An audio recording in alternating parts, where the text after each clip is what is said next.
Hello students. तो आज हम देखने वाले हैं वेक्टर के बारे में पढ़ने वाले हैं। ठीक है, तो आइए, आप जानते हैं कि फिजिकल क्वांटिटीज़ जो हम लोग पढ़ते हैं फिजिक्स में कितने टाइप की हो सकती हैं।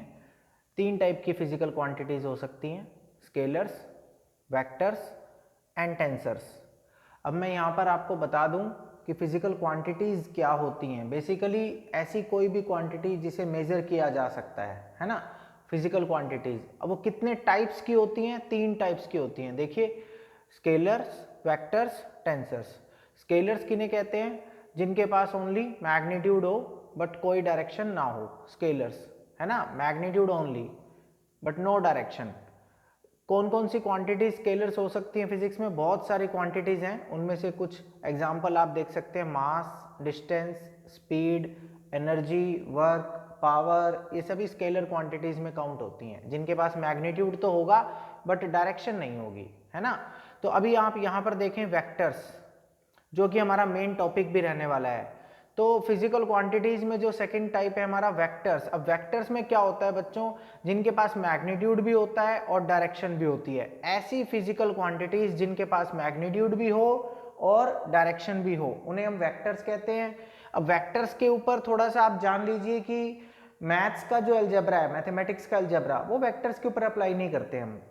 जो सिंपल अलजेब्रा के रूल्स होते हैं, एडिशन, सब्ट्रैक्शन, मल्टीप्लिकेशन, वो हम वेक्टर्स पे अप्लाई नहीं करते हैं। वेक्टर्स का यानी कि ऐसी फिजिकल क्वांटिटीज हैं वेक्टर्स जिनका अपना अलजेब्रा होता है। अलजेब्रिक रूल्स वेक्टर के अलग होते हैं। वेक्टर्स में 5 और 5 ऐड करने से हमेशा आंसर 10 नहीं आएगा। 5 + 5 हमेशा 10 नहीं होगा।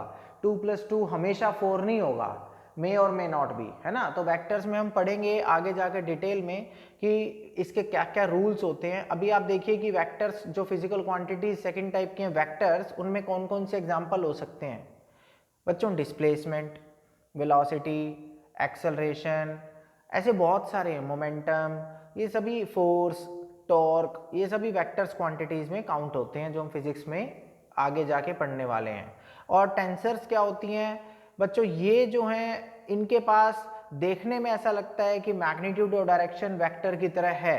टेंसर्स क्वांटिटी जिनके पास मैग्नीट्यूड और डायरेक्शन दोनों होता है, लेकिन वेक्टर अलजेब्रा के रूल्स ये फॉलो नहीं करती हैं। फिर से ध्यान दे दीजिए इस बात पे कि वेक्टर अलजेब्रा के जो रूल्स होते हैं वो टेंसर क्वांटिटीज पर हम अप्लाई नहीं कर सकते। आपके सामने बहुत ही common tensor quantity electric current, जिसके पास बच्चों डायरेक्शन तो है लेकिन इस पे वेक्टर के रूल्स नहीं लगाते हैं हम लोग। Electric current one of the famous tensor quantity जिसके ऊपर वेक्टर अलजेब्रा के रूल्स नहीं लगाते हैं बट इसके पास डायरेक्शन होती है ना। तो अब चलते हैं वेक्टर, क्योंकि हम डिटेल में पढ़ने वाले हैं, तो स्टार्ट करते हैं। देखिए, किसी भी वेक्टर क्वांटिटी को रिप्रेजेंट जब करते हैं तो वेक्टर क्वांटिटी को रिप्रेजेंट करने के लिए एरो अबव द अल्फाबेट लगाते हैं। देखिए, जैसे ये फोर्स वेक्टर को रिप्रेजेंट करना है तो फोर्स के ऊपर एक एरो लगाया है। मोमेंटम सिंबल P होता है मोमेंटम का, तो मोमेंटम को रिप्रेजेंट करना है तो उसके ऊपर एक एरो लगाया है। आप देखिए वेलोसिटी का सिंबल, वेलोसिटी उसका सिंबल V है, उसके ऊपर एक एरो से रिप्रेजेंट किया है। एक्सेलरेशन को अगर हमें डिनोट करना है तो एक्सेलरेशन के ऊपर एक एरो लगाया है। जितनी भी फिजिक्स में क्वांटिटीज वेक्टर होती हैं उनके ऊपर हम एक एरो से डिनोट करते हैं। ये वेक्टर को रिप्रेजेंट करने का एक जनरल तरीका है। जैसे किंग के सिर पे क्राउन होता है, ऐसे वेक्टर के सिर पे एक एरो से रिप्रेजेंट करते हैं। अब जनरल इक्वेशन जो हम लोग वेक्टर में यूज करते हैं वो देखिए, vector is equal to complete vector, उसके पास 2 चीजें होने वाली हैं, एक मैग्नीट्यूड और एक डायरेक्शन।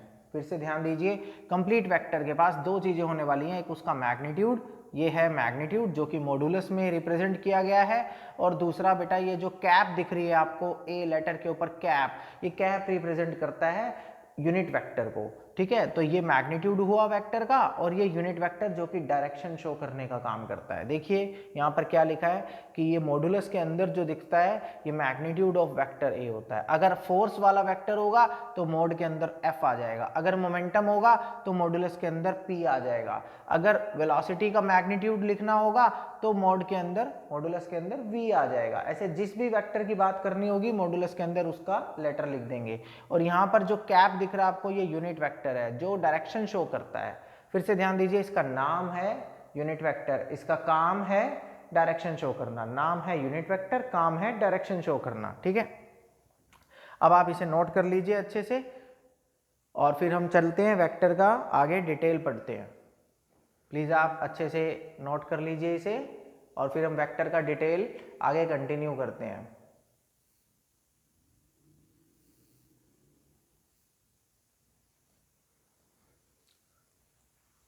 तो देखिए बच्चों, आगे कंटिन्यू करते हैं। देखिए आई कैप क्या होता है बच्चों? यूनिट वेक्टर है along x axis. X axis के डायरेक्शन शो करने के लिए हम लोग जो यूनिट वेक्टर यूज करते हैं उसे आई कैप कहते हैं।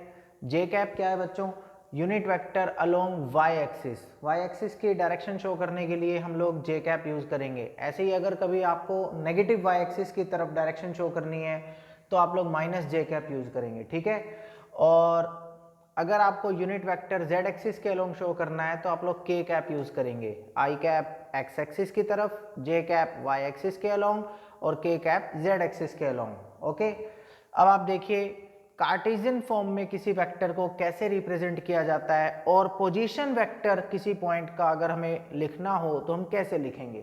कार्टेशियन फॉर्म बेटा आई कैप जे कैप के कैप में जब एक वेक्टर को रिप्रेजेंट करते हैं तो हम लोग कार्टेशियन फॉर्म में कहते हैं। और पोजीशन वेक्टर कैसे ड्रॉ करते हैं आइए देखते हैं।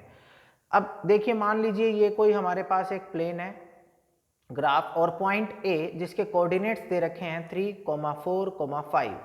फिर से देखिए, कोई पॉइंट ए है ग्राफ में, उसके कोऑर्डिनेट्स हैं 3, 4, 5।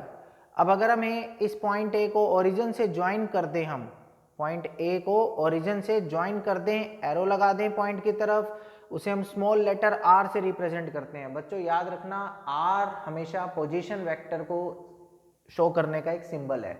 स्मॉल लेटर में आर, स्मॉल लेटर में आर, और सफिक्स लगाना है पॉइंट का जो भी नाम होगा। अगर पॉइंट बी होगा तो आप देखिए सफिक्स लगाया है बी, आर का सफिक्स बी। अगर पॉइंट का नाम ए है तो आर का सफिक्स ए। और लिखते कैसे हैं? आर हमेशा क्या बताएगा? Position vector. ऐसे ही यहाँ बी पॉइंट का पोजीशन वेक्टर है तो R suffix B, A point का पोजीशन वेक्टर है तो आर सफिक्स ए। और देखिए आप लोग, इसको हमने एक्स कोऑर्डिनेट के साथ आई कैप लगा दिया है, वाई कोऑर्डिनेट जो भी है उसके साथ जे कैप लगा दिया है, जेड कोऑर्डिनेट जो है उसके साथ के कैप लगा दिया है। तो position vector of point A क्या बन गया?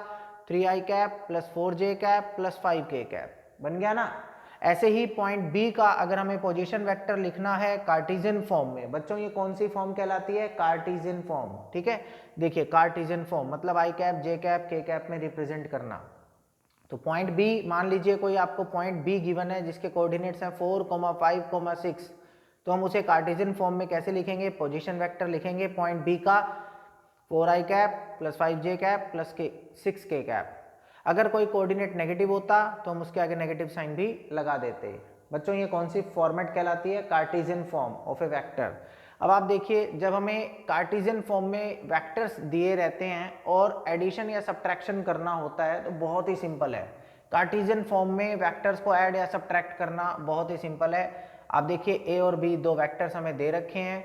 सपोज कीजिए ये एक क्वेश्चन है और हमें a प्लस बी परफॉर्म करना है। a प्लस बी ऑपरेशन हम कैसे करेंगे? देखिए, आई कैप में आई कैप इसके जो कॉफिशिएंट है ऐड कर दीजिए, आई वाले का कॉफिशिएंट आई वाले के कॉफिशिएंट में ऐड कर दीजिए, जे वाले का कॉफिशिएंट जे वाले के कॉफिशिएंट में ऐड कर दीजिए, के वाले का कॉफिशिएंट के वाले में ऐड कर दीजिए। तो 1 + 2 3 हो गया, 2 - 1 + 1, 3 + 4 7k कैप। एंड अगेन अगर आप b प्लस ए करके देखेंगे, b वाले में a को ऐड करेंगे, फिर से i वाले में i को, j वाले में j को और k वाले में k को, b plus A.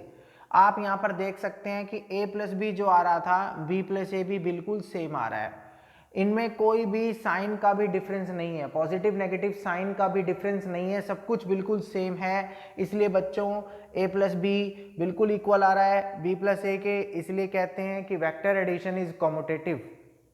Again I am repeating this, please listen to me carefully, vector addition is commutative। Vector addition commutative क्यों है? कॉम्यूटेटिव लॉ का क्या मतलब होता है बच्चों? इसका मतलब है a में b को ऐड करें तो बिल्कुल वही आंसर आता है जब b में a को ऐड करते हैं, तो है ना। तो इसे हम कहते हैं कि कॉम्यूटेटिव लॉ होल्ड करता है वेक्टर एडिशन में। और जब यही काम आप डिफरेंस में, सब्ट्रैक्शन ऑफ वेक्टर्स में करके देखेंगे a माइनस बी, इसी क्वेश्चन में हमने किया a minus B, 1 minus 2 minus 1, 2 minus minus 1 plus 3 हो गया, 3 माइनस 4 माइनस के, b माइनस ए करके देखा तो आप b माइनस ए करके देखेंगे, 2 minus 1 1 minus 1 minus 2 minus 3, 4 minus 3 plus का 1 रह गया। अब आपने देखा कि a minus b not equal to b minus a आ रहा है, देखते हैं आप यहाँ पर कि a minus b not equal to b minus a, इनमें साइन अपोजिट हो गए हैं, इसलिए हम कहते हैं कि vector subtraction is not commutative. फिर से ध्यान दीजिए, vector subtraction is not commutative.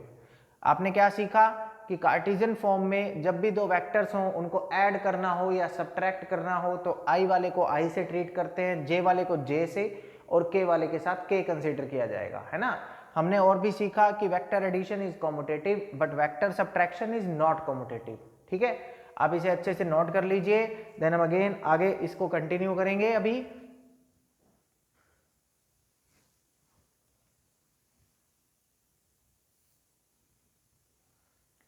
देखिए बच्चों, इसमें आगे देखते हैं, अगर हमें वेक्टर कोई कार्टेशियन फॉर्म में दे रखा हो लाइक दिस, जैसे यहाँ पर a वेक्टर दे रखा है आपको 2i cap plus 3j cap plus 4k cap. अब आपसे अगर पूछा जाए इसका मैग्नीट्यूड एंड इसका यूनिट वेक्टर, कार्टेशियन फॉर्म में वेक्टर दिया हो और उसका मैग्नीट्यूड और यूनिट वेक्टर अगर पूछा जाए तो हम लोग कैसे काम करेंगे वो देखिए। मैग्नीट्यूड आप जानते हैं कि ऐसे रिप्रेजेंट किया जाता है मॉडुलस के अंदर, है ना। कैसे करना है आपको, कोफिशिएंट्स का स्क्वायर करना है बस, i वाले के कोफिशिएंट का स्क्वायर प्लस का साइन, j वाले के कोफिशिएंट का स्क्वायर, ऐसे ही k वाले के कोफिशिएंट का स्क्वायर। कुछ मुश्किल नहीं है बच्चों, बहुत आसान है। कोफिशिएंट्स का स्क्वायर किया, ऐड किया, अंडर रूट लगाया and you will get the magnitude, जो कि इस पर्टिकुलर एग्जांपल में अंडर रूट 29 आ गया है। ठीक है, अब आप देखिए, अगर हमसे यूनिट वेक्टर भी पूछा जाएगा तो हम लोग जानते हैं कि जो मेन इक्वेशन हम लोगों ने लिखी थी वो ऐसे थी ना बच्चों, complete vector is equal to जो मैग्नीट्यूड है वेक्टर का उसके साथ यूनिट वेक्टर।